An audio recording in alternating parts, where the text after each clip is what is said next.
Jadi kitab Bukhari, kalau bolak-balik matur, kitab Bukhari itu ashahul kutub ba'dal Quran. Jadi kitab yang sahih setelah Quran itu menurut jamaahirul ulama, menurut mayoritas ulama sedunia ini Bukhari. Kemudian nomor 2 Muslim. Itu dikarang dengan sanad yang otentik. Yaitu kayak yang ini haddatsana Ali siapa sampai dari Imam Bukhari sampai Rasulullah dikarang secara otentik, ya, secara sanad, ya, secara mata rantai yang solid, ya, tidak al-qila wal qaul, tidak jari-jari. Ini kalau terang. Nabi zaman Sugeng di akhir hayatnya itu sering ngendikan tentang al-fitan, tentang tragedi utawi prahara. Itu banyak riwayat yang bahkan Nabi itu pernah ngendikan saya dan kejayaan Islam itu hanya berumur 36 tahun. Itu sampai menghitung periode 36 tahun. Juga banyak riwayat yang bahkan secara detail saya mencium turba, di mana nanti cucuku terbunuh di situ. Apa kamu gelisah Muhammad? Iya. Kata Jibril, jika kamu mau, saya tunjukkan di tanah mana nanti cucumu akan dibantai. Itu riwayat jauh sebelum Said Husain dibantai di Karbala. Termasuk riwayat-riwayat yang se-ekstrim ini. Jadi ini kan terus ngaji kalau wingi-wingi bahwa nanti pada akhirnya sing mlebu neraka iku ora wong dolim tok, termasuk kita-kita sing saleh. Jadi wis sempat masuk swarga. Wong pontok haudun Nabi berarti mendekati napa? Swarga. Bahkan bagian riwayat haudun Nabi itu fil jannah. Makanya kalau ini cerita, ini amun salah paham tuh. Orang Khawarij itu soleh-soleh wong. Justru karena kesalehannya itu melahirkan tragedi dalam Islam. Karena solehnya itu kemudian mengharamkan barang yang mubah, mewajibkan barang yang sebetulnya hanya sunnah. Penyakit wong soleh mesti begitu. Ane jajal awet ke itikaf ning masjid seminggu, soleh seminggu. Enggak metu perpal perempuan wong amen jagongan ning omah. Kok ora eling pengen. Padahal eling pangeran iso ning omah iso ning dalan. Cuma dekne selerane kan ilinge ning masjid. Wong itikaf seminggu kok gegere kak. Enggak. Enggak kowe seneng pengajian ya ngono. Wong ini ora seneng ngaji sing teko kok wong 5. Gelem dijak apik ta ora? Padahal ning omah ngurmat anake ya apik. Paham ya? Ning pasar dagang ngurmat anak putu ya apik. Cuma APM kan kiai dari pelepak-plepok ning masjid. Tapi gara-gara pelepak-plepok ning masjid seminggu gegere tengah. Terus menfonis orang lain. Wah ada. Jadi sebentuk kesalehan itu pasti melahirkan tragedi. Itu tadi, kamu iktikaf di masjid seminggu saja. Kamu akan janggal sama orang-orang yang berkeliaran di jalan-jalan. Hanya kamu anggap tidak sebaik kamu. Kapan ingat Tuhan kalau di jalan-jalan terus? Kamu nyai di satu daerah yang ngaji 10, 20. Nanti kamu kecewa. Orang sini gak seneng ngaji, gak seneng kebenaran, gak seneng kebaikan. Padahal orang yang di rumah mungkin merawat anaknya juga ibadah. Gitu ya. Merawat keluarganya juga ibadah. Hanya karena dia tidak ngaji sama kamu anggap tidak ibadah. Padahal di rumah juga ibadah sih. Nah ini orang Khawarij dengan background kayak itu paling mudah begitu. Sehingga orang-orang ini nanti ketika sudah sampai ke surga, kemudian ketemu Nabi, kata Nabi mau disampaikan ke Haudun Nabi.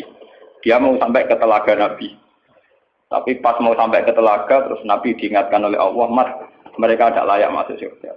Innahum qad ahdatsu ba'dak. Mereka bikin bid'ah setelah kamu.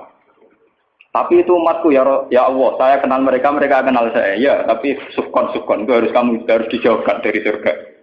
Dan ini kalau cerita, kenapa kesalehan melahirkan tragedi? Dalam semua sejarah dunia, selalu tragedi itu dimulai dari kesalehan. Ya. Semua tragedi dunia itu dimulai dari kesalehan. Paling enggak klaim kesalehan. Ya, paling enggak klaim apa? Kesalehan. Karena semua sebentuk kesalehan atas nama agama tentu langsung dikaitkan dengan Allah. Bertautan dengan hukum Allah. Kalau sudah kamu yakin itu hukum Allah, tentu kamu dengan mudah akan menghukumi kafir siapa saja yang menentang. Karena kamu anggap melecehkan hukum Allah. Akhir dari itu tentu kamu akan tahlil dam. Nak ngono wong iku halal darah.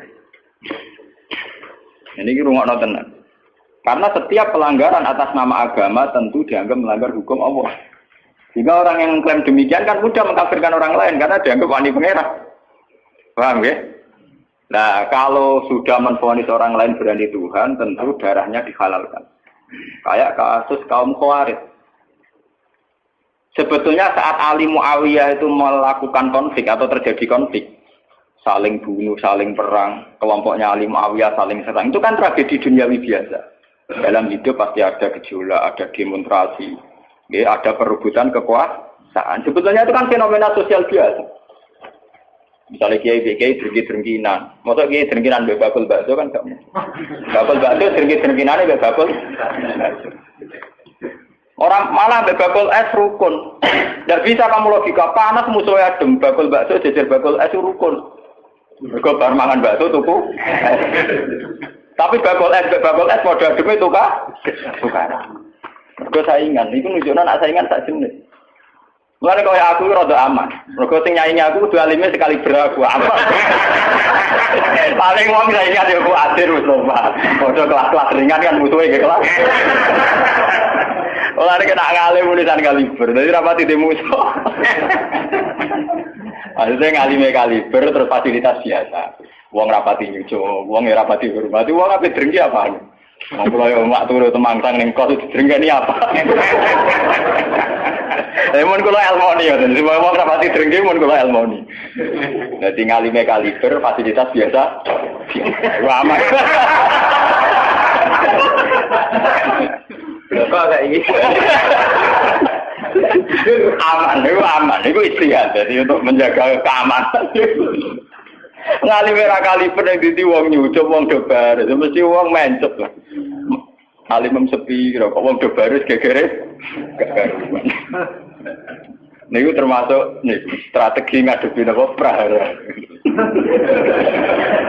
Artinya sakit di elmoni. Sebenarnya secara ijtihad itu bisa napa? Bisa den. Lalu kula biasa mama-mama teng kula mriko nggih rumbal we anak kula. Enggak, nggih biasa ana mobil direm kes monggo bareng kula. Kak, lagi ben kes.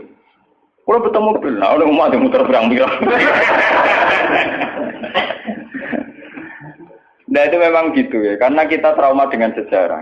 Ketika Khawarij meyakini Ali melahirkan sulmatan fiddin, melahirkan pencitraan agama. Salmatan fiddin, atau sulmatan fiddin itu pencitraan agama.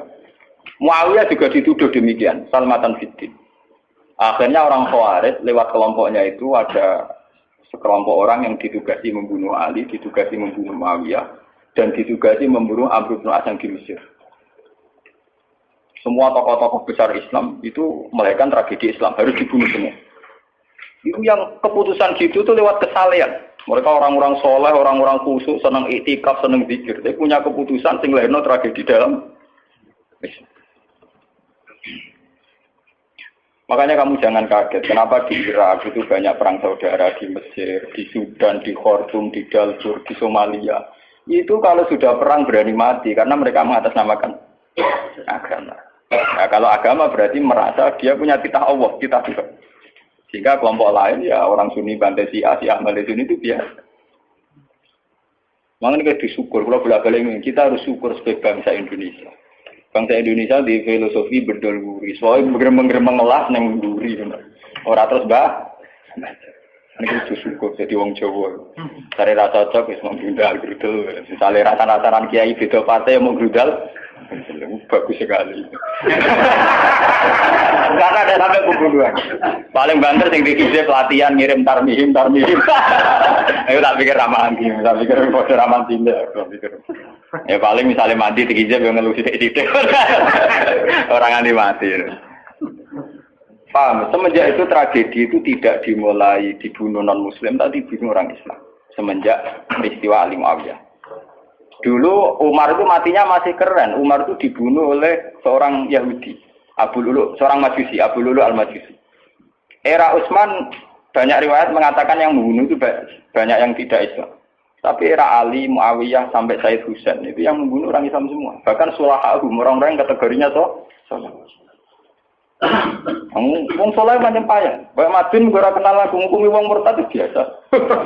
Karena daftar kemurtatan dalam kitab-kitab salaf itu terlalu banyak. Taman kalau ngaji Sulam Taufik, Sulam Safina itu betapa mudah orang-orang masuk kategori nomor. Mohon teng pondok kula rata rego ajaran. Wah ana sing kiai tanglet kula, Gus yo mboten nglebokno ajaran iki pondok jenengan. Lagi bantah aku kok takok. Nak bantah, ya bantah-bantahan, nak takok tak jawab. Ini umum kula pritung dong, itu memang Resiko ada takfir. Bukan kitabnya yang salah. Kita kalau tidak punya khazanah banyak itu resiko. Jadi kalau baca kitab gitu itu harus punya khazanah yang lain yang apa? Banyak. Sehingga tidak mudah mentakfirkan orang atau memurtadkan. Semenjak Ali Muawiyah tragedi, karena kelompok-kelompok soleh itu menvonis Ali itu murtad atau Muawiyah itu murtad, kemudian diteruskan. Kalau gitu halal darahnya. Akhirnya dibunuh. Ali ya dibunuh, Muawiyah ya seringkali mengalami percobaan dibunuh. Ya kalau kan nanti cerita tengah sini, jadi Ali hasil dibunuh. Yang Muawiyah sebetulnya subuh itu juga dibunuh, tapi pas itu Muawiyah meriang, yang imami itu wakilnya, sehingga yang dibunuh wakil. Mulanya kalau boleh baca cerita, nih tinggal dengan wong kesolehan mesti pintu-pintu. Wong kuaris sih pintu-pintu. Wong ngongkon killer, ngongkon pembunuh bayaran, kok tak rifeng ini. Dalam Muawiyah itu sopo, pokoknya sing imami subuh. Orang disifati ciri-ciri spesifik buatan, pokoknya sing imami. Lah Muawiyah subuh-subuh pria. Wong imam ya di materi. Wong apa jenenge? Apa itu istilahnya tugas-tugas yang super bahaya kok tarifnya pokoknya sing subuh. Wah, emroh.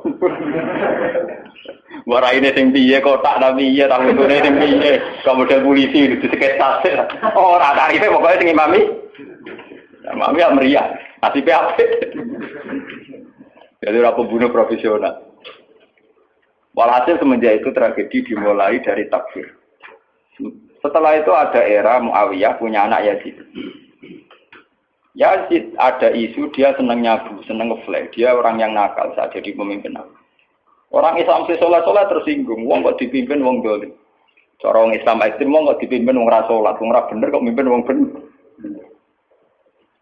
Akhirnya Madinah bergejolak. Madinah bergejolak ini kemudian banyak yang mervokasi Said Husain supaya ngambil alih kepemimpinan sinten. Sampai nak cerita di tragedi ke saya. Walhasil Said Husain akhirnya lewat bantuan orang-orang Kufah. Orang Kufah itu saat ini dari wilayah Irak. Ya. Jadi kayak Kufah, Asfahan, terus Nahawandu itu ikut wilayah Irak. Ketika Irak pecah dengan Iran, ikut wilayah apa? Iran. Dulu yang situ semua itu namanya orang dulu kalau bilang itu Kufah sama Basra. Gitu, okay. Makanya kalau di kitab-kitab Nahwu semua kitab salah kalau bahasakan kawasan itu, kalau tidak kawasan Kufah ya apa? Basra. Sekarang di bahasa internasional lebih dikenal Irak semua. Tapi kalau dulu orang bilang itu Kufah, Basra, Nahawandu, Asbahan, Khurasan. Itu kan ya, dan Rosamban. Orang-orang Kufah datang ke Medina. Ya Husain, karena yang dituduh zalim, kita-kita yang nanti di Kufah siap membeat jenengan jadi khalifah. Siap dukung jenengan jadi apa? Khalifah. Ini ku mengkudeta kepemimpinan ya. Said Husain sebagai orang junior, beliau konsultasi sama Said Ibnu Abbas. Ibnu Abbas itu pernah paman, karena Ibnu Abbas itu misananya Nabi. Ya, Ibnu Abbas itu kan misananya sinten? Nabi. Beliau itu sugeng nanti era Said Husain ya. Ibnu Abbas sugeng nanti era Said Husain. Ketika Said Husain konsultasi sama Ibnu Abbas, dihentikan ingat. Yabna ammi, al-Kufah la tafi. Sopo sing ape dukung kowe? Tiang Kufah ya ammi. Wong Kufah atau jujur. Wong Kufah itu bulat gak welet. Al-Kufah la tafi. Wong Kufah nak janji atau nepat.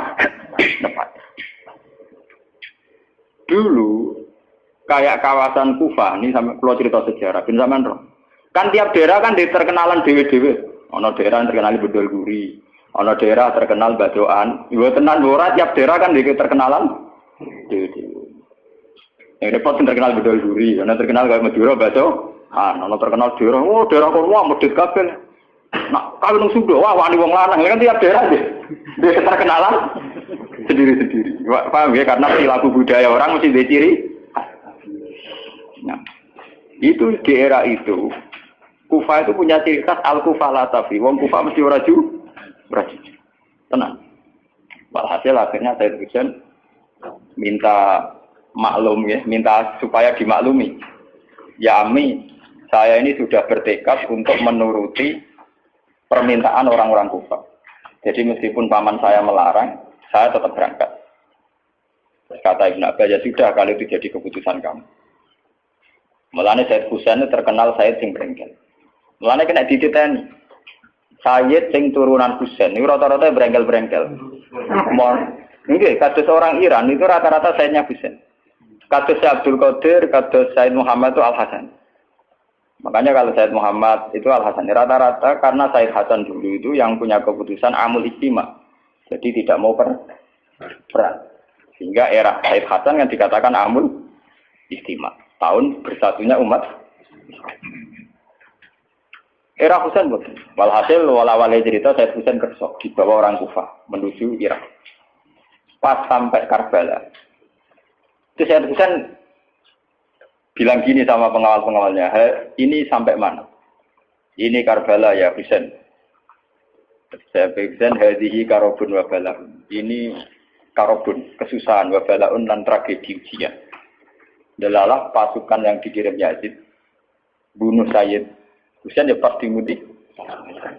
Dan itu yang diperingati orang Syiah di 10 Muharram yang disebut tragedi Karbala. Makanya bendera-bendera Syiah itu tulisannya ya Husain karena orang Syiah meringati hari meninggalnya Husain itu jadi hari suci betul. Dari besarnya orang Syiah itu hari tragedi Kabupaten Sinten Husain yaitu di Karbala. Nah kemudian versi cerita itu bulat. Kalau versi Sunni, karena sini model Kiai Indonesia, model versi Husnuzon, itu jari ini pengawalnya Muawiyah itu tidak disuruh bunuh, disuruh konsultasi saja. Cuma mereka overacting bunuh, sehingga dalam keyakinan Sunni bahwa Yazid itu tidak dosa-dosa amat karena tidak nyuruh nopo. Tapi nak cara Syiah, nyatane mata ini kok dikelah-kelah, mata ini ya mata. Wah semenjak itu lahirlah kelompok Syiah besar-besaran. Siapa yang berbau Yazid, berbau Umayyah harus dibunuh. Kemudian dendam ini dijilmakan menjadi kelompok besar di dunia. Ini Syiah. Ngantos sama. Sebenarnya Syiah itu nak muji-muji kaya-kaya agama itu dimulai Husain. Yes. Wes ngono Husain delalah bin Ali. Jadi Nabi Muhammad idola sentrale Ali. Terus yang dianggap kesatria prajurit nopo Husain. Sehingga agama versi Syiah itu ya 3 itu. Muhammad, Husain, Ali. Karena referensi agama Syiah itu hanya ini. Ali zaman sugenge Nabi ya terkenal pahlawan perang, terkenal kesatria perang. Husain ya kesatria perang. Sehingga orang Syiah tidak punya rujukan kecuali sejarah kesatriaan. Ngadepi Musa wani mati, kata Iran saat ini Ahmad Benedek, itu orang Iran perasaannya begitu, ngadepi Musa mati, wani mati. Beda perasaannya ahli sunnah, karena ahli sunnah idola no sahabat yang kuno ya idola, yang ora jelas ya napa idola. Wah akhirnya sahabat macam-macam, dalam madu idola no sahabat topo yang nak perang mirip. Terus Mustafa idola no sahabat yang ora jelas, yang penting itikaf. Itu kelebihannya Sunni karena ngakui semua sahabat jika perilakunya variasinya banyak. Lho tenan iku mboten kuyon niku. Karena variasi idolanya napa?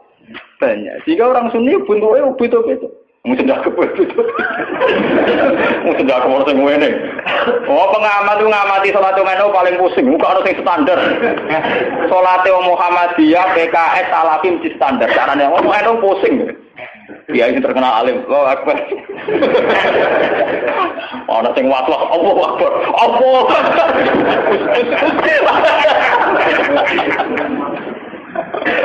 Oh, sedekah ora sing ngene, ana sing ngene, ana sing santai, ana sing lambene ngancing nono selik. Karena orang Sunni terlalu banyak tokoh idola, karena keyakinan Sunni semua sahabat itu layak diikuti. Iku mbok barokah bolak, nek keyakinan wong Sunni iku semua sahabat layak napa? Sahabat macam-macam, akhirnya wong Sunni macam-macam. Itu beda dengan Syiah. Sentral sejarahnya di Husain sebagai martel perang atau kesatria perang. Ali terkenal Al-Qarrar, orang yang reputasinya juga tentang nama. Jika dalam terminologi Syiah itu tidak ada istilah bihikmati wal mau'izatil hasanah, sing sabar ngadepi Musa sing santun ora mahal tuh, tak Jawa niku mboten mahal. Paham ya? Sampeyan ngerti kenapa sih cara berpikir demi nek Sunni mboten. Mau kiai iku dhisik ning daerah Abangan. Mujite dikai tletong ora malah. Malah ndonga. Wah cerita seputar rawani tok. Seputar sabar, seputar kawan. Jarang kok kiai sundi wani jotosan. Jadi sejarah dengan sabar. Sehingga dalam tradisi Sunni itu tidak ada revolusi. Sampai sekarang. Beda dengan di Syiah. Libanon pengikut Syiah, Syria yang Syiah. Iran juga Syiah. Meskipun Syiah sendiri punya variasi, Syiah Imamiyah, Syiah Ismailiyah, Zaidiyah, dan sebagainya. Tapi trennya sama, tetap menjadikan Said Hussein sebagai sentral. Memang langsung TV kan nonton bendera Syiah tulisan apa? Ya apa? Ya Hussein. Nah sama idola kan buatan Hussein. Idola Hasan. Said Hasan itu rasa seneng perang. Tapi itu mau ya apa? Jadi ya Pak Kiai Jawa perang barang. Gerwapan didik, nopo poli. Ya, jadi sejarah berulang. Ya apa-apa. Jadi perang repot. Mau ya mirip perang. Itu cerita. Bon akhirnya setelah era Yazid, kemudian ada dinasti-dinasti. Kemudian era Yazid karena bin Muawiyah disebut dinasti Umayyah. Orang-orang penggemar Husain karena Husain itu mimpi Rasul melahirkan dinasti. Jadi disebut dinasti Fatimiyah. Sebenarnya dinasti Fatimiyah itu bukan dinasti turunan Husain, karena saking cintanya ke Husain mengatasnamakan dinasti apa? Fatimiyah. Ada perang. Walhasil wala-wali zaman nanti dinasti Fatimiyah itu puasa. Ketika puasa sempat bikin Al-Azhar. Jadi Al-Azhar dulu itu barokahnya dinasti Fatimiyah. Al-Azhar itu dari kata Fatimah Zahra. Af'al tafdilnya Zahra itu Al-Azhar. Kayak Hasna, kalau mu'anats kan Hasna. Kalau bahasa Arab untuk af'al tafdil Al-Ahsan. Jadi kalau Zahra berarti menjadi Azhar. Itu karena bahasa saja kayak Hasna mu'anats, kalau Ahsan untuk af'al tafdilnya. Jadi kalau Zahra jadi apa? Azhar. Dari kata Fatimah Zahra. Ya sudah begitu. Artinya semenjak tragedi Ali Muawiyah itu kemudian orang Islam itu sudah perang terus sama Islam terus. Ya, dinasti Umayyah, digusur, Abbasiyah, Fatimiyah terus begitu. Sampai terakhir di Seljuk kayak zaman era Bauddin Leng, Timur Leng dan sebagainya. Kemudian agak bersatu saat terjadi perang salib, yaitu disatukan oleh kepentingan melawan Pangeran Philip dari Prancis dulu saat menyerang Baitul Maqdis. Itu ada perang salib satu yang dipimpin Salahuddin itu mendingan karena ada musuh. Mereka kadang musuh itu dibutuhkan oleh dari Sayyidina Imam Syafi'i ngendikan musuh yang berpikir luwih apik timbang kanca. Kok kanca ku nek ana musuh tukaran musuh dhewe, kancane dhewe. Mane sakjane partai-partai Islam kudu duwe musuh bersama. Malah juga partai-partai dhewe Islam kah? Islam kah. Jadi mesti kalau di Indonesia dijajah Belanda ya sepakat, pokoknya sementing Londo diusir. Beda agama, beda partai musuh Belanda. Jadi rana Belanda, rana Jepang ya usir-usiran. Itu sejarah. Mulai dulu trennya sejarah begitu. Nah, semenjak itu sudah disebut fitnah. Kalau sudah fitnah itu la tusibanal ladzina dzalamu minkum. Yang kena tidak yang salah saja, yang soleh juga kan kena. Kalau fitnah itu sudah kena, sudah jatuh, pasti yang kena semua. Yang soleh juga ikut kena. Akhirnya orang-orang soleh itu banyak yang minggat. Makanya banyak sejarawan yang mengatakan Islam di Aceh masuk Aceh itu ya abad 7. Jadi abad persis sahabat. Nabi itu kan sekitar tahun 610. Ya. Kalau Masehinya sekitar 610. Gitu dong, ya. Wong sakniki itu 1430 Hijriah. Berarti terpautnya dengan Masehi kan kita 600 tahun. Ya, 600 tahun. Karena Masehi sekarang kan 2000, anggap saja 2000. Mas Hijriah kan 1400 toh. Ya, kisarannya ya terpaut sekitar 600 napa? 600. Kenapa disejarahkan di Aceh itu era sahabat? Karena ketika konflik Muawiyah itu benar-benar ekstrim, itu banyak sahabat yang netral yang milih minggat. Gak melok-melok, dia pergi. Sebenarnya saat pergi itu menuju Cina, karena dulu kota populer itu Cina. Ya banyak yang sampai ke Cina. Makanya kayak Cina di King di apa itu banyak kepulauan Cina sing Islamnya sudah mayoritas. Bahkan hampir semua elemen di Cina itu sudah banyak yang Islam. Termasuk pasukan. Makanya abad keberapa itu ada Cenggo, ada apa itu kamu tidak usah kaget karena era sahabat saja sudah ada Islam di. Terutama di nopo niku yang nopo ini kepulauan Singking nopo kabupaten atau apa kebenaran apa provinsi itu yang di sana itu. Sehingga apa Islam sudah merasuk di sana lama, termasuk banyak saja pasukan-pasukan Cina yang Islam. Makanya kayak cerita Cenggu Islam, terus Masjid Sampokong di Semarang itu diyakini Cenggu Dzurriyyah Rasul itu memang masuk akal dulu ketika tragedi itu memang banyak Dzurriyyah Rasul yang pergi ke Cina. Nah itu ada nggak sampai Cina. Bekesatan, beberapa perak, pokoknya sholat Malaka akhirnya tergambar doa. Sehingga Islam di Aceh tua betul. Orang sepakat pasti Islam pertama di Indonesia itu di Aceh. Makanya secara face ya wajahnya orang Aceh itu lebih dekat ke Arab atau India karena dulu mbah-mbahnya itu kalau nggak Arab ya apa? Nah, Eropa nak tunggu lama tunggu so pokoknya. Wong Yogyo wong Solo mesti asli made in kene. Mulane pesa ndak kreten. Wong aja bangir-bangir. Nah ini mirip apa India karena kalau ndak dari Gujarat dari Arab. Mbah-mbahane kita, Pak, mbah-mbahane wong napa? Iku Mas Bin barang mesti Jawa. Lemoting. Aku lo cerita. Sehingga ada Islam di Aceh itu ya barokahnya konflik. Ya barokahnya apa? Konflik. Makanya ketika Rasulullah ini cerita malih tentang Cina. Sebetulnya Nabi itu sempat diberitahu Tuhan, ya Muhammad. Ini kalau terus nama lagi tentang hati sokan. Nabi pernah cerita ke sahabat, saya berdoa 3 hal.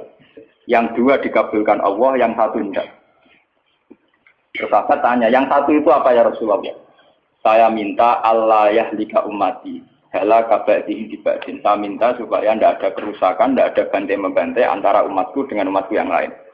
Kamane aku rasa pengen wong Islam paten-tinaten berumat Islam di famanaani. Tapi Allah tidak mengkabulkan itu. Allah tidak mengkabulkan. Terus ketika Nabi kan secara basariah, secara kemanusiaan tuh kecewa. Karena tidak ingin melihat umatnya kok saling wong Islam kok paten-tinaten dan apa. Nah pangeran sementara pangeran kon iku keputusan umat, aku sing roh hikmah. Menang kalah sing duwe-dunya ya menang. Wong proposal ae di kabulno kan ya sah. Jenenge napa? Proposal, permohonan. Tapi ternyata sejarah membuktikan teori itu bahwa yang benar ternyata Tuhan. Ketika orang Islam di Timur Tengah tidak nyaman dengan kondisi Timur Tengah, banyak yang minggat. Termasuk minggat teng Cina, akhirnya Islam teng Cina kathah, minggat teng Aceh, akhirnya teng Aceh kathah. Sama seperti Pangeran Diponegoro, Pangeran Dinowo, tukaran kecewa mbek keraton do minggat. Akhirnya ono Islam teng Sulawesi, ono pangeran nak do berkeliaran itu. Berhubung wis dadi pangeran kan mental mimpine kan pancet. Akhirnya do gawe pondok, gawe gerak. Lah mau tetep nang keraton meneng nang Taman Sari terus demenan terus malah repot. Nah, nang keraton nak penuh dengan kenikmatan. Membakar selir, pria punya selir, orang punya selir, ada punya apa? Artinya itu bukti bahwa semua keputusan Tuhan pasti mengandung hikmah. Malah nak ono kiai tukaran ning daerah iku apik. Tapi nak ra minggat malah apik. Mergo gak menyebar. Kumpul ning kono. Dadi nek tukaran kudune sing ming. Iku nanti iso menyebar. Nak ra minggat dadi udun ning kono. Dalam delok sejarah pondok-pondok gede iku barokah tukaran kabeh. Saya ono Gus ning desa kok Gus pondok gede. Mergo ning pondok induk itu tukaran. Wah, akhirnya nyebar. Zaman tanya saja, sejarah melilir boyo kerap gak sampai apa. Ada pondok di Pandan Aran, ada pondok apa, mesti barokah itu kak. Orang tak munafik. Loh, kalau ini keluarga kiai itu, saya dari keluarga dinasti Latem. Dulu banyak ada cocok akhirnya nyebar. Ki Hamid Pasuruan itu keluarga saya, itu misanan sama bapak saya. Tukaran nyebar. Banyak balukman, rata-rata pasaran minggat ke Tuban. Itu penting, itu tadi kadang cuma repot kadang tukaran minggat lagi. Jadi ujung. Berarti minggat. Nah ini cerita. Sampai tanya sejarah manapun, barokah ono Islam ning Cina itu barokah tukaran, barokah minggat. Islam di Aceh juga barokah apa? Itu begitu sejarahnya memang. Makanya dalam hukum takdir itu begitu. Takdir itu kadang tidak menyenangkan secara syariat, tapi takdir nggak bisa dilawan. Ya karena itu tadi. Itu sudah Tuhan. Tuhan itu kalau dengan hak prerogatifnya sebagai Tuhan mesti jawabnya ini alamu malah. Saya tahu apa yang kalian tidak. Pengiran suatu motonge bahwa ini alamu alam apa? Aku luwe roh, mungkin semua makhluk roh. Itu sejarah. Kemudian bahkan sebagian riwayat mengatakan ini yang sejarah paling ekstrim. Zuriyahnya Husain itu banyak habaib-habaib yang alim, yang bahkan mensyaratkan nggak boleh nikah sama Sarifah, harus nikah sama Ajab. Makanya banyak Said Kasus bin Yahya bin Bafadol atau Belfake itu banyak yang segak rai Said lah. Rai ini, saya kadang rai Cino, ya kayak Senghu barang itu. Saya pernah ditanya, apa mungkin Senghu Zuriyah Rasul, tapi rai ini kok Cino? Meripati ya sih.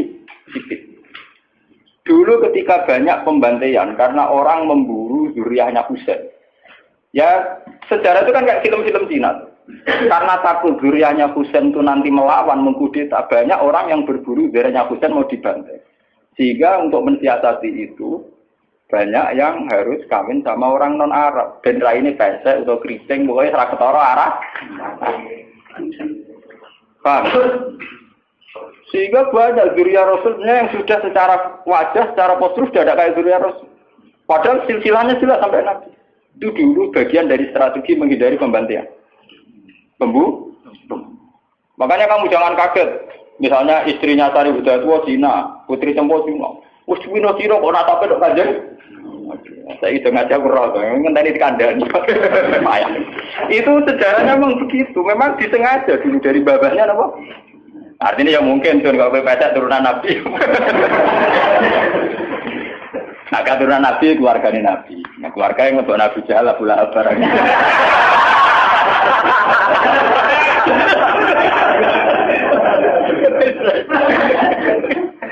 Aku lalu ada di kiai sering dibantah bagi kiai. Kalau kan darah ini ngaku coba gak sunat kiai coba. Coba sunat Nabi kok. Jadi Gus Bak gak sunat karpet ya. Kon tak aku. Maksudnya jiran sih. Gak cara kowe Abu Jahal coba. Coba Abu Lahab coba. Nah ya coba Nabi tok Abu Jahal Abu Lahab napa? Lah sampean delok ning film-film Arab gak ngoten. Bajingane coba. Dibaca ngene napa? Oh pancen pakaiane. Lah nak salat itu kate Nabi, mergo Abu Jahal gak salat. Sunah Nabi ya salat iku, mergo Abu Jahal gak tau napa. Coba Abu Jahal kenapa? Coba. Agak. Ora delok versi film, versi tenar gak padha. Lah lan aku misale Islam lugur ana wong Islam dijahat wong Juban, kiai jahat. Cara-cara akhir wong Juban kok aku lama. Kok aja gak kena delok film. Wong Juban di ngono. Ya men Juban niku kono kok. Wis pakai. Enak. Jadi tangan-tangan jenengan iki bener Gus, tapi ngoten niku cara salah paham. Seneng ngamuk kok salah paham ya. Nah, kalau cerita itu tragedi-tragedi itu namanya fitnah. Tapi jangan kira kalau fitnah itu kemudian buruk. Enggak. Makanya ketika Allah Ta'ala wa nabluukum bisyarri wal khairi fitnah. Semua itu hanya uji. Itu akan berlalu secara baik-baik. Tidak ada apa.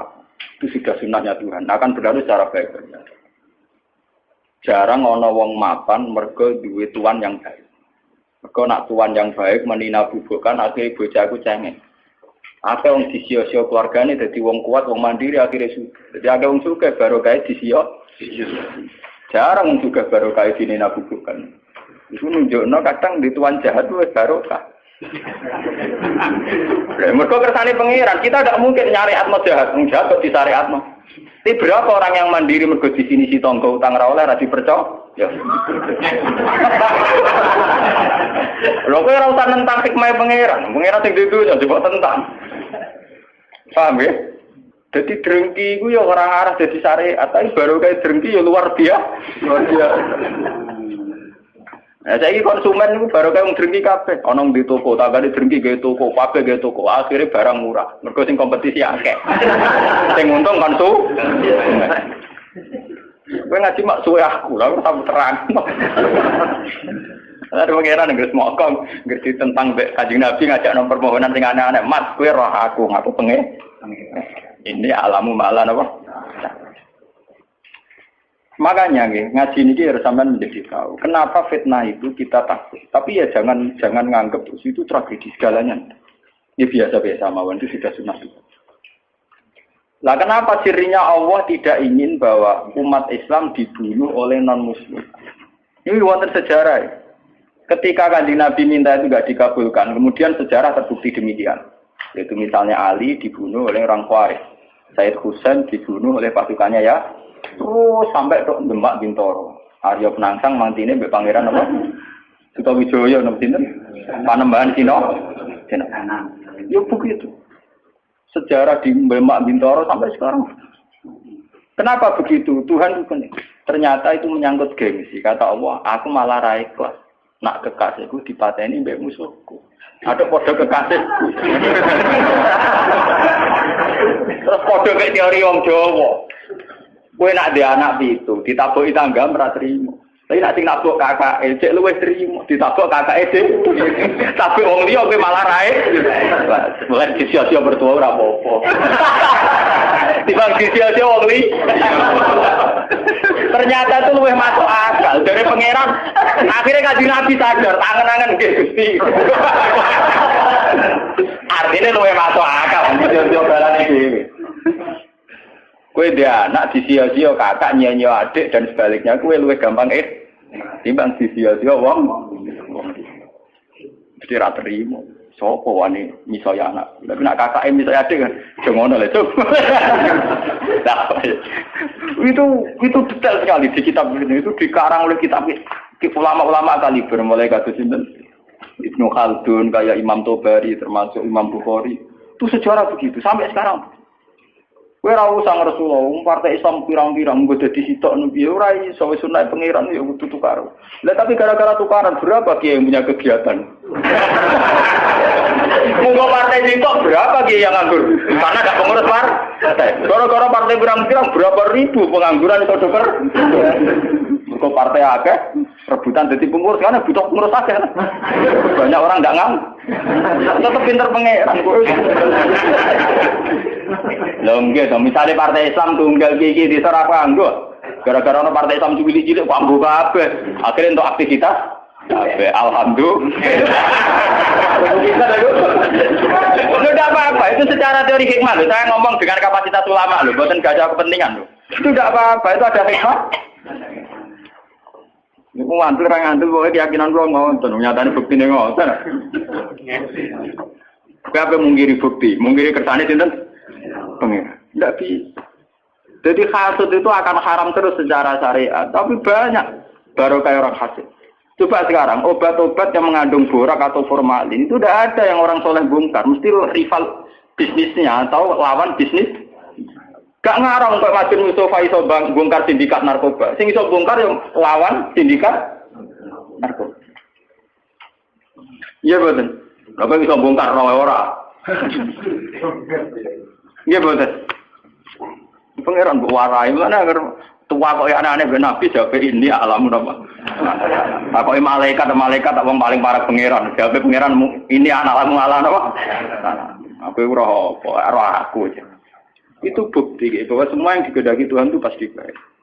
Bahwa akhirnya tetap ada syariat. Misalnya hasud yang haram. Drengki di apa? Haram. Itu syariat. Ya begitu ya ada apa-apa. Haram juga tetap haram. Mana kalau di guyonan Gus, kalau nanti kita itu ya. Kados makan kewan-kewan sing bahaya kok ada haram kena apa? Saling mangan ulo ada haram dari bangsa. Ya biar, aku itu mau apa nanti haram. Ya bukan di halal kan malah lontek, malah ramah kewan berbisa. Beda sih. Ya misalnya tikus halal kan gak ono wabah tikus kan. Ya beda jawab. Gak ada yang orang takut aja kurang ajar, aku kurang ditakut. Padahal Tuhan itu punya strategi itu yang menjaga ekosistem di alam raya ini ya karena itu. Umpama rano tikus, rano ular, rano apa. Misalnya populasi tikus itu terus banyak ngalahi jumlah manusia. Kayak gambaran fiksi-fiksi film barat.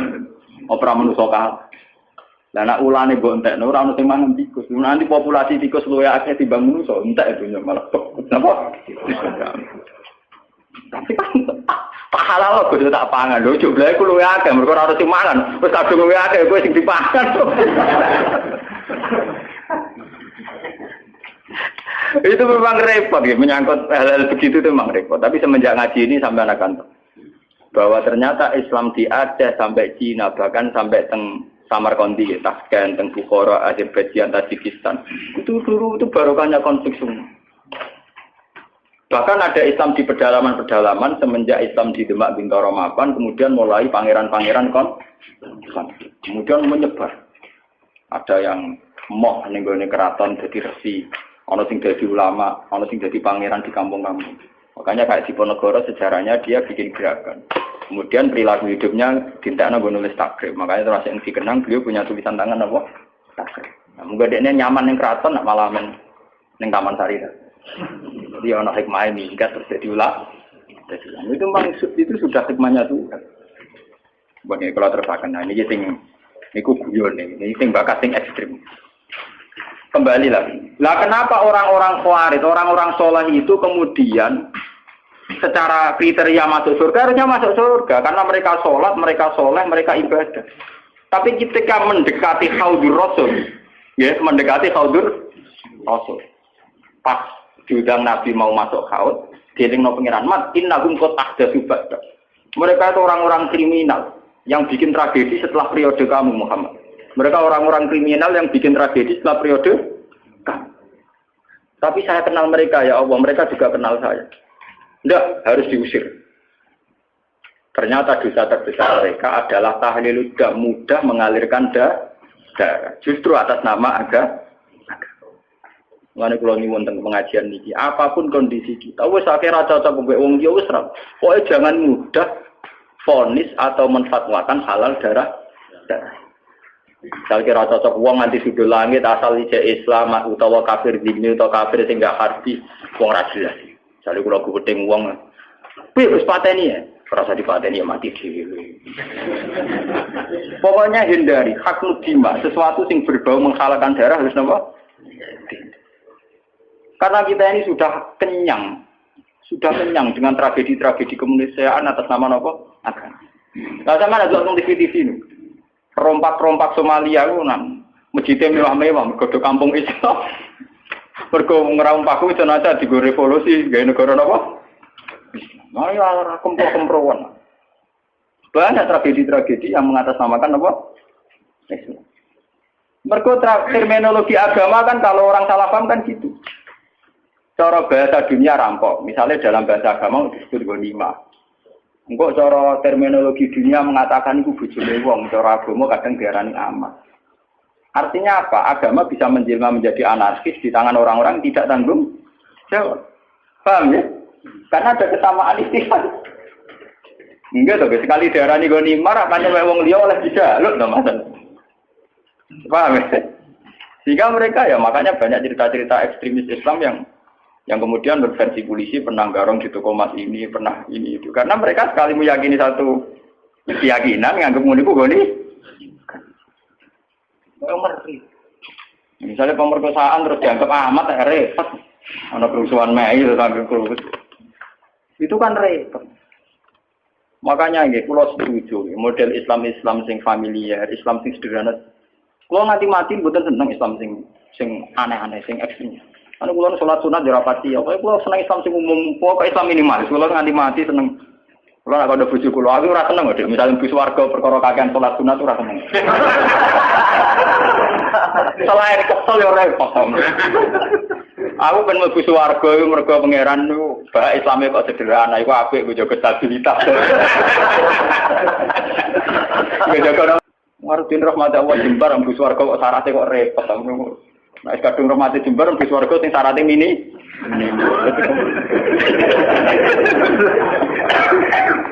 Karena kula sakjane punya hitung-hitungan sejarah, semua tragedi sejarah kemanusiaan dimulai wong-wong khusyuk. Dan ada kesamaan secara ilmu rasional. Ini sing disebut Cooper. Dalam teori psikologi, seorang Cooper itu cenderung begitu.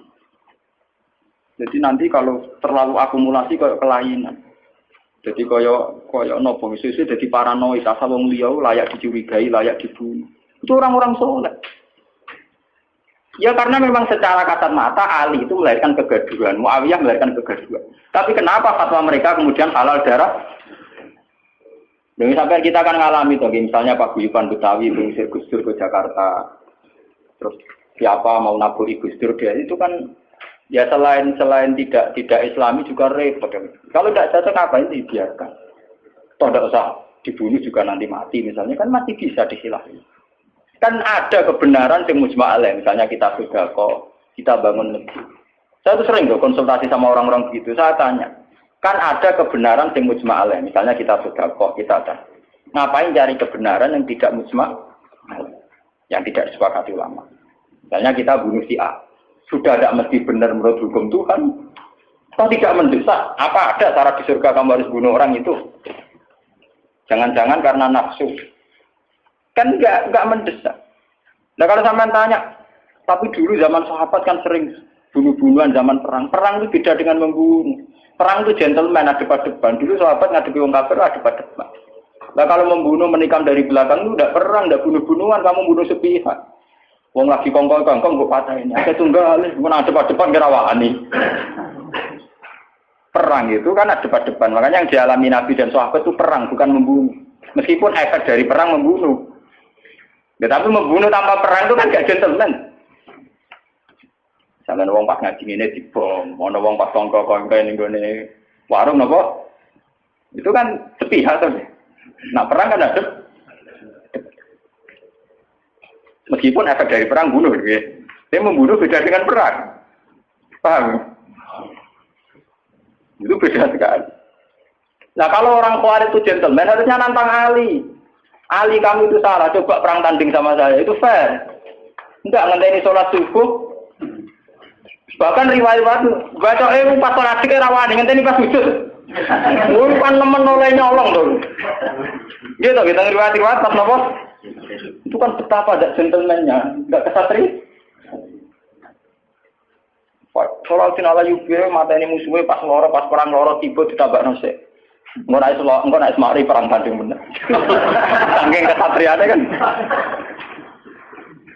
Gitu cerita-cerita lah. Dalam cerita kesatria kalau perang yang satu pedangnya sudah jatuh, enggak diteruskan bunuh kan. Karena tidak kesatria punya pedang melawan yang tidak punya. Gitu. Ini harus jadi sejarah. Nah, orang-orang yang melahirkan bid'ah terutama yang sampai tahlil Islam ini yang dimaksud Nabi innahum qad ahdatsu ba'da. Mas wong ngene iku ora perlu mlebu swarga, mergo bikin bid'ah sing parah. Ini ku melahirkan apa? Tragedi kemanusiaan. Niki kalau mau teng sarai teng Fathul Bari, jadi bid'ah di sini bukan sekedar bid'ah kados tahlilan ning kuburan, itu bid'ah ringan. Umpama masalah tenan ya orang nganti mlebu neraka. Bid'ah ringan. Niku kelas ringan. Ini yang di cara-cara bid'ah ini itu bid'ah yang sampai tahlilut. Lunger, ya itu kayak yang dilakukan Khawarij. Makanya nggih kula wingi ditamoni kiai-kiai, kata kiai Rembang sing sowan kula tanya. Gus, Islam di Indonesia cara jenengan piye? Aku jawab, Islam Indonesia yang terbaik ya, di dunia yang terbaik. Meskipun ya tidak jelas tapi ya terbaik. Artinya ra jelas itu patokan cekak nganggo pakaian minim nggo ruko ning masjid tidak amin. Lah cara wong Timur Tengah janggal, pakaiane ra Islam kok ora masjid. Engko ning masjid lagi 3 rukuwe bar kok dicoplok meneh patokan cekak lah sing calanang kiai ini tak ustaze ora keberatan ben ngono. Anggap ae permandangan. Mergo nang kiai ini ditakoki, gitu kok udah kamu tegur itu kan buka aurat di depan umum. Tapi kan sholat di apik toh. Yang penting kancane ora keterucut di apik awake lah itu keterucut. Itu aslinya. Tapi di Indonesia itu baiknya Islam yang saya katakan terbaik. Kita ini tidak punya tradisi kalau tidak cocok dulu. Itu tradisi terbaik Islam gitu. Saya rasa cocok PKB kayak partai D, rasa cocok P3 kayak partai D, rasa cocok pondok induk kayak pondok, rasa cocok jamaah atau apa ya gawe jamaah. Jadi variannya itu ringan kan. Dan itu melahirkan berkah, akhirnya ono tes berkeliaran di pakanan dan sebagainya itu tidak apa-apa. Gue kalau ngomong jujur itu bagus. Kalau di Timur Tengah tidak ada. Yang namanya kelompok Kurdi ngelawan Saddam ya bunuh. Saddam merespon Kurdi juga. Ikhwanul Muslimin di Mesir juga begitu. Di Khartoum, di Sudan, di Darfur, di mana-mana begitu. Di Somalia begitu. Islam Indonesia kok. Nanti kalau ngerti kandang ini tiang Gus wonten kiye boten cocok jenengan. Nak wong Indonesia to nggih wah cocok ya. Paling gremeng tok. Jajal ora cocok wong Kurdi. Nggih to nggih utawa Muhammad. Itu ngeri. Yasir Arafat itu punya menulis buku. Yang semangat bunuh saya itu bukan sekedar musuh-musuh dari Israel, tapi dari kelompok Islam garis keras itu ya semangat sekali ingin bunuh. Nah, itu tulisannya Yasir Arafat. Ya kita memang nggak antian, tapi tidak bisa jadikan model. Kita respect sama perjuangannya Hamas, Ikhwanul Muslimin. Dalam banyak hal mungkin kita cocok. Tapi itu tetap kita punya budaya sendiri. Ya kita punya budaya apa? Ini budaya yang gremeng ini. Daripada ada diusir, gremeng rapopo. Teman-teman gak mati? Gak mati. Tidak apa-apa. Kalau mau catat sarah-sarah, semua bentuk hak nudima, semua bentuk pencegahan terhadap aliran darah, mengalirnya darah itu harus dibela. Dan itu syariat Islam tertinggi. Buktinya Rasulullah ketika ditawari kafir Quraisy untuk damai, dikenang sebagai sulhul Hudaybiyah. Berarti Nabi kalau perang sudah mentok, tidak ada perdamaian, tidak ada perjanjian. Selama masih mungkin tuh Nabi tidak senang. Makanya ketika kafir Quraisy minta satu perjanjian, ya dituruti sama Nabi sulhul Hudaybiyah. Dulu ketika di Madinah ada piagam Madinah juga dituruti. Jadi perang itu sudah mentok. Islam berusaha semaksimal mungkin supaya perang itu tidak ada, pertumpahan darah tidak ada. Jika dalam fikih ada disebut kafir zimmi, kafir mu'ahad, kafir musta'man. Itu orang-orang kafir yang nggak boleh diperangi karena statusnya tidak harbi. Fikih itu hanya membolehkan perang sama kafir yang memusuhi Islam.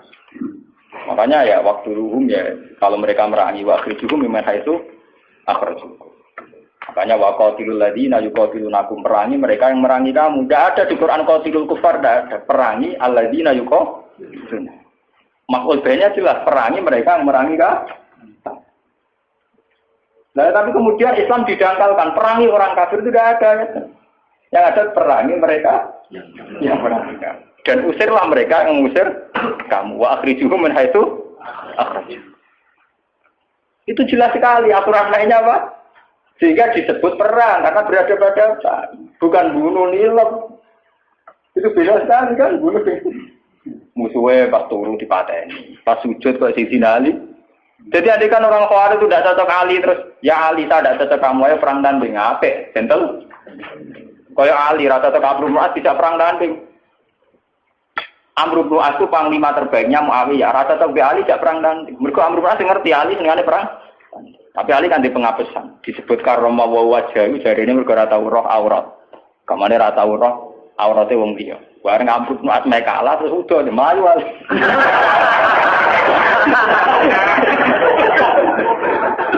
Ya ana sing tau kok tenang kok ora. Tapi dari kocok pulau kurang ajar, berarti ya gak terroh.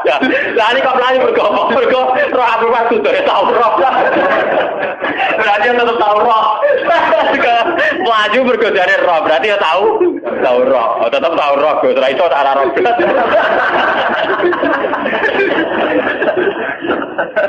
Maaf ya udah kurang ajar.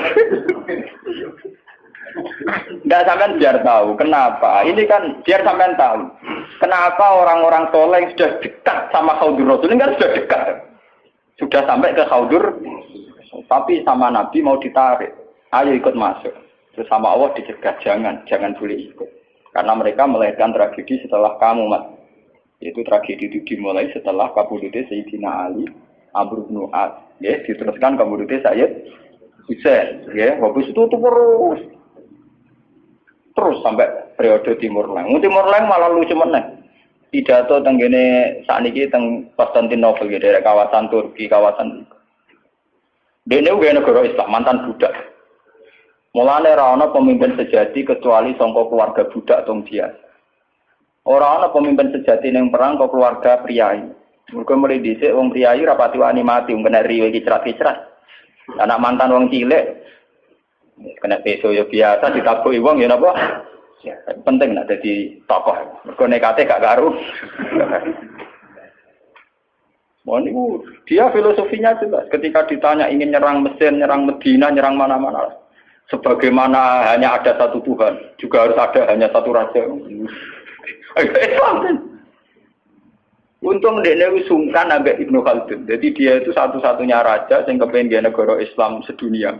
Rojo Dewa dikirimi surat, agar gak melok afiliasi dengan kerajaannya, dia diserang. Periode Timur Leste.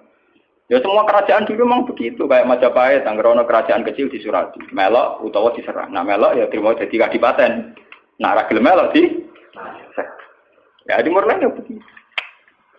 Nah, dia yang sungkan hanya sama Ibnu Khaldun. Jadi Ibnu Khaldun itu menangi tragedi-tragedi perang. Dia konsultan. Itu begitu di mana-mana begitu. Kerajaan Islam begitu. Nah tragedi perang ini dianggap awaluman sana itu Yazid. Karena yang membunuh sinten? Sayyid sinten? Husain. Namun balik yang cerita Syiah. Karena Syiah itu kecewa dengan selain Husain Ali, maka dalam khazanah Syiah, dalam idola Syiah, itu hanya ada cerita-cerita tentang kesatriaannya Sayyid Husain. Makanya di otak orang Syiah kalau ngadepi Amerika ya perang. Ngadepi mana perang? Karena mereka tidak punya khazanah referensi sahabat yang lunak kuno, sahabat yang apian, ora dulu. Mereka orang mereka puas raka aku. Orang apa? Paham ya? Terus kaum-kaum Khawarij ini karena mereka soleh, ini sudah dekat ke surga. Ya, terus sama Allah diingatkan, Mat, mereka tidak layak bersandingan dengan kamu. Innahum qad ahdatsu napa? Nah, lewat ngaji ini sampai kalau kayak ahdatsu itu bukan sekedar bid'ah kayak tahlil, kayak klaimnya Wahabi itu. Kalau Wahabi itu berlebihan. Masa wong ziarah kubur dihukumi syirik, wong tahlil dihukumi apa? Nak cara kula, itu ngukumi syirik itu yang ekstrim lah. Dosa besar yang ekstrim kayak bunuh. Saya berani bersumpah, saya itu kalau selain bunuh itu kula masih, kalau bunuh itu memang ngeri itu. Satu orang punya keluarga. Mulai cilik di rumah gede-gede bupati ini. Mulai di Nabi Sufu dia pinter. Nabi Sufyan itu Nabi Sufyan jenenge Hindu. Itu nak kurang ajar pol. Kita ngunyah-ngunyah jantungnya saya sinten. Ini pas ketemu Nabi pas satu Mekah nih. Mas, aku ben Islam damai. Aku mau perang ya. Gue lagi impas mat. Aku mateni dalam pirang-pirang dia mateni balaku pirang-pirang. Ini orang Arab dulu itu terus mengembangkan satu pegangan hidup istilah nurabbihim sikharan wa qataltumuhum kibaran. Lha cilik tak rumah tak timang-timang gede-gede kok paten. Sebab itu dosa membunuh harus kita anggap akbaril kabair karena logikanya kan nurabbihim sikharan wa qataltumuhum napa? Cilik digolekno bedan dukun ditimang-timang kena nyamuk era oleh. Ora kelar tuku susu direwangi adol beras, direwangi utang-utang tong. Gede-gede dipa. Mau perkara ziarah kubur, perkara bidah ngono wae. Iku beno wae. Nganti-nganti apa tok. Paham ya? Sesat tahu lah misalnya karep kula nu yo dihukumi sing ringan. Nah, misale ra cocok, misale kelompok Wahabi apa Salafi apa ora cocok ziarah kubur anggap orang kurang kerjaan kan ringan to. Hukumi ngono apa abote? Kita dihukumi orang enggak jelas kan. Ora ana hukumi ku sirik. Yang kula sering nanti cerita nang kanca kula nu wong alim iso maca Fathul Mu'in niku mara Mekah. Tok kantor imigrasi tasih konangan nggo kitab Sawarikul Anwar, kitab Wasilah Sayyid Muhammad. Enggak cara Wahabi ya sirik. Niku kitab iki tidak polisi Wahabi. Bariku dilebokno kantor, kon maca syahadat. Wong alim iso maca kitab disyahadatno meneh. Aku lagi gugus urip-urip maca syahadat gak ikhlas. Dibatik, kenapa? Islam mulai buai maca kitab cuwangis dibaptis kan maca apa? Mergo dianggap sih. Lah kok tak waca ku tapi gelo. Ayo foto data tuh gelo kok. Dene mati ra urip. Lari kula nak dihukumi, kula sering takoki tiang-tiang, Gus hukume ngaten. Wingi itu tangga kula wonten tinggal bundu. Kula akan nyolati teng musala kula nggih. Keluargane tengen kula. Mudin sing tukang ngurusi jenazah mudin. Sowan Gus. Kula mudine tuwa, sering tak Gus. Senengane ngenterong mati gak gelem mati.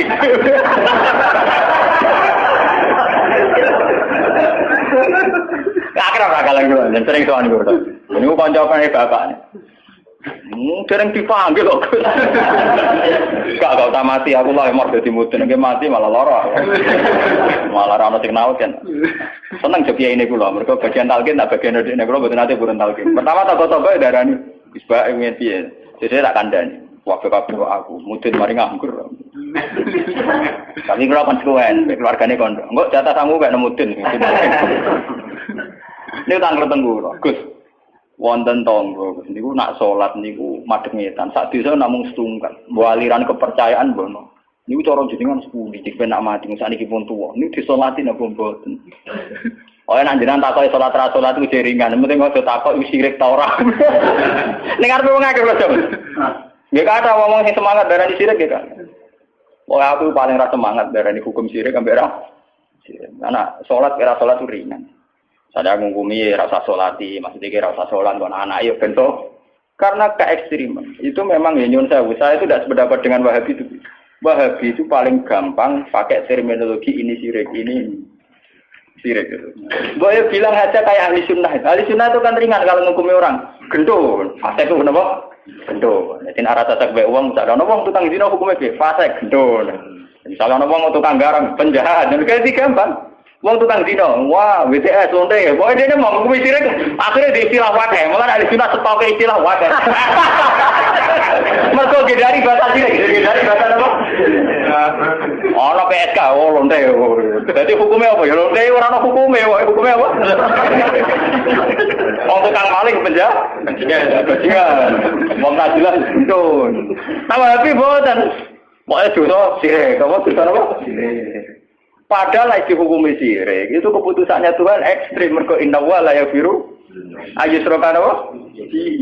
Taruhane sirik dosane ra kena disebut. Lah nek dihukumi liyane sirik kan mlebu wa yaghfiru maduna. Lumayan.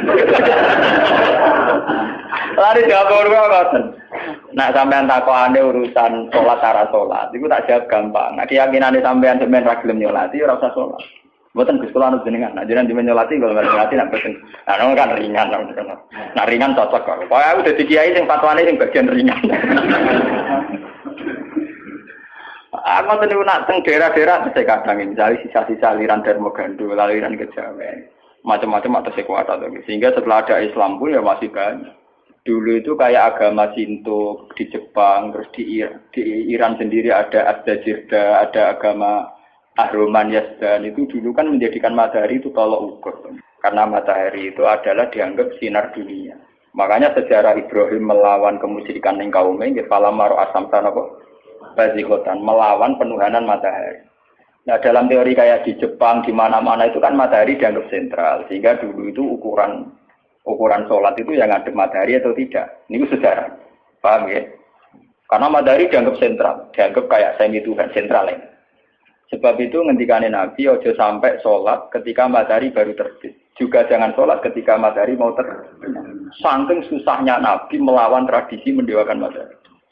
Nah, sampai Nabi ngendikan fa inna huma qarnas syaitan. Fa inna hatatlu qarnas syaitan. Karena sudah mendarah mendaging dulu orang ketika periode sebelum Masehi sampai setelah Masehi menganggap matahari itu sumber sinar, sumber segalanya, sumber kehidupan. Sehingga dulu orang itu kalau orang Arab niku malah kan orang Arab ku nak ngitung kanggo srengenge. Iku ketok nak wong Arab yo nyejelia tenan, jenate sirik tenan. Orang Arab tuh kalau darani timur itu kan masyrik. Nak darani kulon Mas. Terus nak darani napa mriki Budi? Kidul. Kidul iku napa janubi. Napa?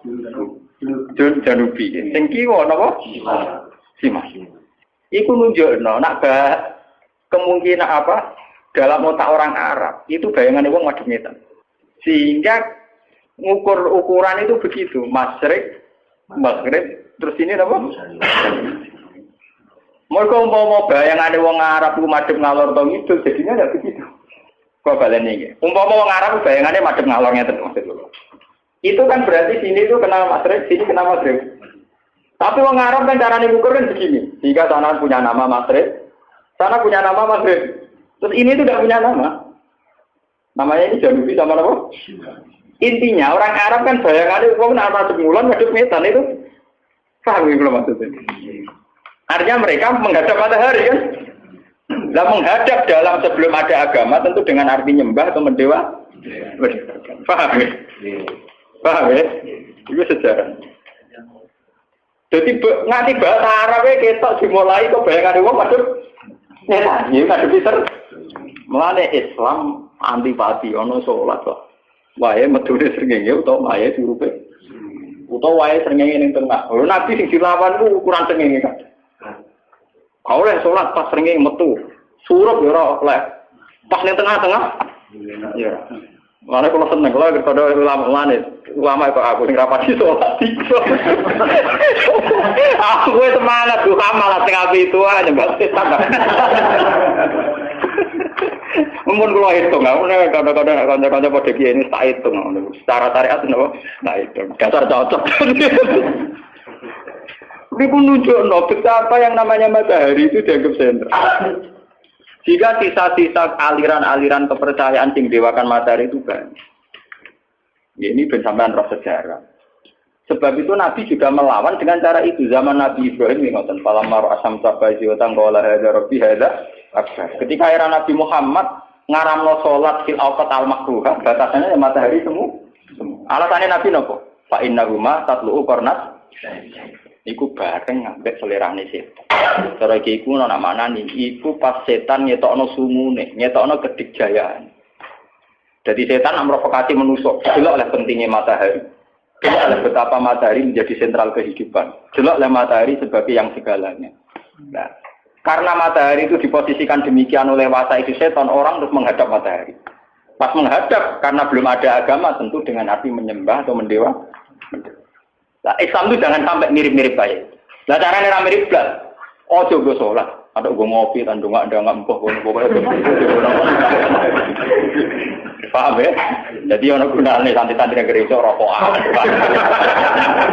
Ben caramu haram Allah. Wong haram liyane ya pirang. Cara baca kula ngoten.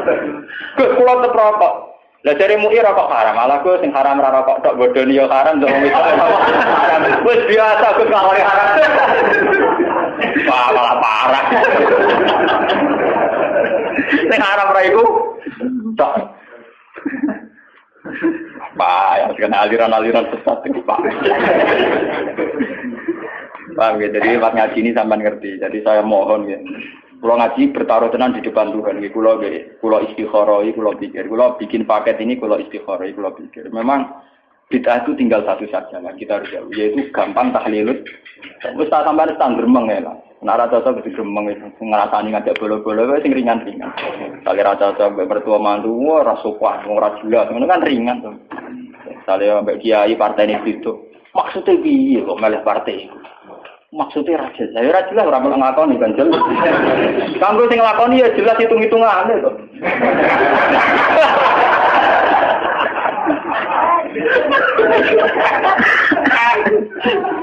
Oh, ngomongnya ora nglakoni ya ora hitung-hitungan. Kanggo sing nglakoni ya jelas.